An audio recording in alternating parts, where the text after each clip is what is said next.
Hi, അപ്പോൾ ഇന്നത്തെ വീഡിയോയിൽ നമ്മൾ കാണാൻ പോകുന്നത് ഒരു DIY ബാത്ത് പൗഡർ ആണ്. നമുക്ക് സോപ്പിന് പകരം യൂസ് ചെയ്യാൻ പറ്റുന്ന 100% നാച്ചുറൽ ആയിട്ടുള്ള സൈഡ് എഫക്ട്സ് ഒന്നും ഇല്ലാത്ത ഒരു ബാത്ത് പൗഡർ ആണ്. അപ്പോൾ നമുക്ക് ഇതിലെ ഇൻഗ്രീഡിയൻസ് എന്തൊക്കെയാണെന്നും ഇത് എങ്ങനെ പ്രിപ്പയർ ചെയ്യുന്നത് നമുക്ക് നോക്കാം. അപ്പോൾ നമുക്ക് ആദ്യം വേണ്ടത് കടലമാവാണ്. പിന്നെ നമുക്ക് വേണ്ടത് അരിപ്പൊടിയാണ്. അരിപ്പൊടി നമ്മുടെ കയ്യിലുണ്ട്. പിന്നെ നമുക്ക് വേണ്ട ഒരു സംഭവം എന്ന് പറഞ്ഞത് ഇതുപോലത്തെ മസൂർ ദാലാണ്. മസൂർ ദാൽ എന്ന് പറഞ്ഞാൽ ഇതുപോലെ ഓറഞ്ച് കളറിലെ ഉള്ളൊരു പരിപ്പാണ്.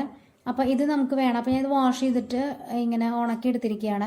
പിന്നെ നമുക്ക് വേണ്ടത് ഇതുപോലത്തെ നമ്മുടെ ചെറുപയറാണ്, പച്ച കളറിൽ നമ്മൾ പയർ. ഇതും അതുപോലെ തന്നെ വാഷ് ചെയ്തിട്ട് നമ്മൾ ഡ്രൈ ചെയ്തെടുത്തിരിക്കുകയാണ്. അപ്പോൾ നമുക്ക് ആദ്യം ഇതും നമുക്ക് പൊടിച്ചെടുക്കണം. ഇത് സെപ്പറേറ്റ് വേണം നമുക്ക് പൊടിച്ചെടുക്കാനായിട്ട്. ഓക്കെ, അപ്പോൾ നമുക്ക് ആദ്യം ഒരു ക്ലീൻ ബൗൾ എടുക്കാം. ഇത് നല്ല ഡ്രൈ ആയിരിക്കണം, നനവൊന്നും ഇല്ലാത്തത്. അപ്പോൾ ഇനി നമുക്ക് ഇതിലോട്ട് ഓരോ ഇൻഗ്രീഡിയൻസ് ഇട്ട് കൊടുക്കാം. അപ്പോൾ ഞാൻ ആദ്യം ഇവിടെ എടുക്കുന്നത് കടലമാവാണ്. അപ്പോൾ ഏകദേശം ഒരു 6 ടേബിൾ സ്പൂൺ ഞാൻ ഇട്ട് കൊടുക്കുന്നുണ്ട്.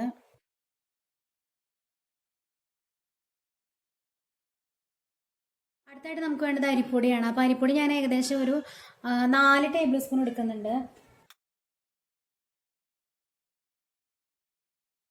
ഇനി നമുക്ക് ഇതിലോട്ട് മസൂർ ദാൽ ഇട്ട് കൊടുക്കാം.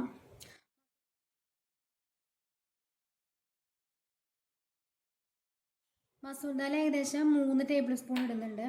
അതുപോലെ തന്നെ നമ്മുടെ ചെറുപയർ പൊടി 3 ടേബിൾ സ്പൂൺ തന്നെ ഇടുന്നുണ്ട്.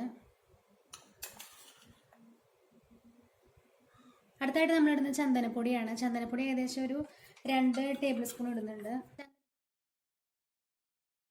അടുത്തായിട്ട് നമ്മൾ ഇടുന്നത് ഓട്സിൻ്റെ പൊടിയാണ്. ഇത് ഓപ്ഷനിലാണ്, വേണമെങ്കിൽ മതി. ഇപ്പം നമ്മൾ നേരത്തെ ഇട്ട ചന്ദനപ്പൊടിക്ക് പകരം വേണമെങ്കിൽ നമുക്ക് മുട്ടാണി മിട്ടി ഇട്ടാലും മതി, കുഴപ്പമില്ല. ഓട്സ് പൊടി ഏകദേശം 2 ടേബിൾ സ്പൂൺ ഇടുന്നുണ്ട്. മഞ്ഞൾപ്പൊടി ഏകദേശം 1 ടീസ്പൂണിലും കുറവേ ഇടുന്നുള്ളൂ. നമുക്ക് നന്നായി മിക്സ് ചെയ്ത് കൊടുക്കാം.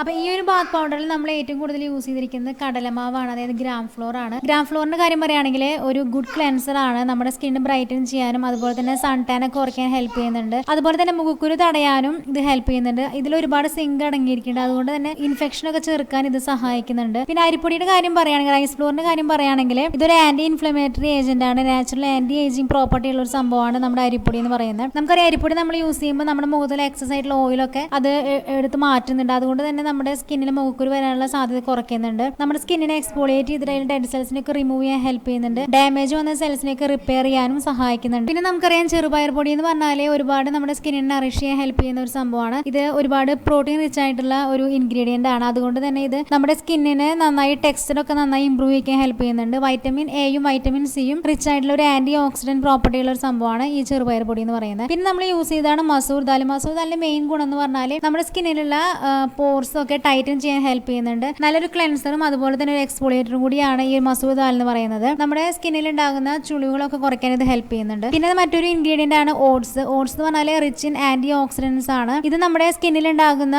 കേടുപാടുകളൊക്കെ കുറയ്ക്കാനും ഹെൽപ്പ് ചെയ്യുന്നുണ്ട്. UV റേസ് കൊണ്ടും പൊല്യൂഷൻ കൊണ്ടും നമ്മുടെ സ്കിന്നിലുണ്ടായിട്ടുള്ള എല്ലാ ഡാമേജും ഇത് കുറയ്ക്കാൻ ഹെൽപ്പ് ചെയ്യുന്നുണ്ട്. അതുപോലെ തന്നെ സൺബേൺസ് ഒക്കെ നന്നായി സൂത്ത് ചെയ്യാനും ഈ ഓട്സ് ഹെൽപ്പ് ചെയ്യുന്നുണ്ട്. അടുത്തൊരു ഇൻഗ്രീഡിയന്റ് ആണ് സാൻഡൽവുഡ് പൗഡർ, അതായത് ചന്ദനപ്പൊടി. ഇത് നമ്മുടെ സ്കിന്നിനെ ഹെൽപ്പ് ചെയ്യുന്ന ഒരു ആന്റി ബാക്ടീരിയൽ ഏജന്റ് ആയിട്ടാണ്. നമ്മുടെ സ്കിന്നിൽ ഉണ്ടാകുന്ന മുഖക്കുരു അതുപോലെ തന്നെ മറ്റ് ഇൻഫെക്ഷൻസ് ഒക്കെ കുറയ്ക്കാൻ ഇത് ഹെൽപ്പ് ചെയ്യുന്നുണ്ട്. നമ്മുടെ സ്കിൻ എക്സ്പോളിയേറ്റ് ചെയ്യുന്നു. അതുപോലെ തന്നെ ആന്റി ഏജിങ് ഏജന്റ് കൂടിയാണിത്. മറ്റൊരു ഇൻഗ്രീഡിയന്റ് ആണ് കസ്തൂരി മഞ്ഞൾ. കസ്തൂരി മഞ്ഞൾ എന്ന് പറഞ്ഞാൽ നമുക്ക് എല്ലാവർക്കും അറിയാം, നമ്മുടെ മുഖത്ത് നല്ലൊരു ലൈറ്റൻ ചെയ്യുന്ന ഒരു ബ്രൈറ്റൻ ചെയ്യുന്ന ഒരു സംഭവമാണ്. ഇതിൽ കുർക്കുമിൻ എന്നുള്ളൊരു പദാർത്ഥമുണ്ട്. ഇത് ഒരു anti inflammatory antioxidant property ഉള്ള ഒരു ഇൻഗ്രീഡിയന്റ് ആണ്. നമ്മുടെ സ്കിന്നിൽ ഉണ്ടാകുന്ന മുഖക്കുരു അതുപോലെ തന്നെ അതിന്റെ പാടുകളൊക്കെ കുറയ്ക്കാൻ ഇത് ഹെൽപ്പ് ചെയ്യുന്നുണ്ട്. ഒരു ആന്റി ബാക്ടീരിയൽ പ്രോപ്പർട്ടി ഉള്ള ഒരു സംഭവം കൂടിയാണ് ഈ ഒരു കസ്തൂരി മഞ്ഞൾ എന്ന് പറയുന്നത്. ഇപ്പം നമ്മുടെ ബാത്ത് പൗഡർ റെഡി ആയിട്ടുണ്ട്. അപ്പം നമുക്കിത് ഡെയിലി യൂസ് ചെയ്യാവുന്നതാണ്. നമുക്ക് ഫേസിലും അതുപോലെ തന്നെ സ്കിന്നിലും നമുക്ക് ധൈര്യമായിട്ട് യൂസ് ചെയ്യാൻ പറ്റുന്ന ഒരു സംഭവമാണ് ഈ ഒരു ബാത്ത് പൗഡർ. നമ്മൾ യൂസ് ചെയ്യുന്ന സോപ്പാണെങ്കിൽ അതിൽ ഒരുപാട് കെമിക്കൽസ് ഉണ്ട്.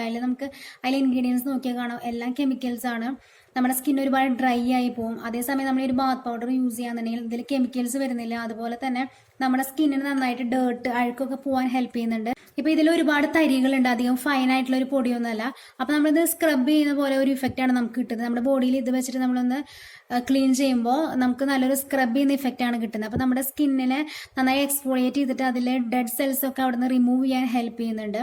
അതുപോലെ തന്നെ നമ്മുടെ സ്കിൻ അത് ഒരുപാട് ഡ്രൈ ആയിട്ടൊന്നും പോവില്ല. നമ്മുടെ സോപ്പ് ഉപയോഗിക്കുന്ന പോലെ ഒരുപാട് ഡ്രൈ ആയിട്ടൊന്നും പോവില്ല.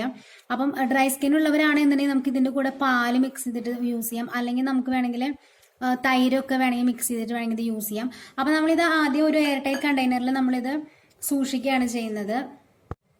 അപ്പോൾ ഇതുപോലെ ഒരു എയർ ടൈറ്റ് കണ്ടെയ്നറിൽ നമ്മളിത് സൂക്ഷിക്കുകയാണ്. ബാത്റൂമിൽ നമുക്ക് സൂക്ഷിക്കാം. അപ്പം ചിലപ്പോൾ നനവ് വരാനൊക്കെ സാധ്യതയുണ്ട്. അപ്പോൾ അതുകൊണ്ട് എയർ ടൈറ്റ് ആയിരിക്കണം. പിന്നെ ഒരുപാട് നമ്മൾ ഉണ്ടാക്കി വെക്കേണ്ട, കാരണം ഇത് നനവ് വരികയാണെങ്കിൽ പെട്ടെന്ന് കേടായി പോകും. അപ്പം നമ്മൾ ഒരു 3 ആഴ്ചയൊക്കെ ഉള്ളത് ഉണ്ടാക്കിയെടുത്താൽ മതി, അല്ലെങ്കിൽ 1 മാസത്തേക്കൊക്കെ ഉണ്ടാക്കിയാൽ മതി. ഇത് യൂസ് ചെയ്യുന്നത് എങ്ങനെയാണെന്ന് വെച്ചാൽ നമ്മൾ കുളിക്കുമ്പോഴാണ് യൂസ് ചെയ്യുന്നത്. ഇതിൽ കുറച്ച് വെള്ളം അപ്ലൈ ചെയ്തിട്ട് നമ്മൾ സാധാരണ നമ്മുടെ ബോഡിയിൽ അപ്ലൈ ചെയ്യുന്ന പോലെ അപ്ലൈ ചെയ്യുക. എന്നിട്ട് നന്നായി മസാജ് ചെയ്ത് കൊടുക്കുക. ഒരു 5 മിനിറ്റ് നമുക്കിത് വാഷ് ഔട്ട് ചെയ്ത് കളയാം, അത്രയേ ഉള്ളൂ. പിന്നെ വേണമെങ്കിൽ നമുക്കിത് ഫേസിൽ മാത്രമായിട്ട് അപ്ലൈ ചെയ്യാം. അങ്ങനെയാണെങ്കിൽ നമുക്കൊരു 10-20 മിനിറ്റ് നേരം വെയിറ്റ് ചെയ്യാൻ പറ്റുമെങ്കിൽ അങ്ങനെ വെയിറ്റ് ചെയ്തിട്ട് നമുക്ക് വാഷ് ഔട്ട് ചെയ്ത് കളയാം.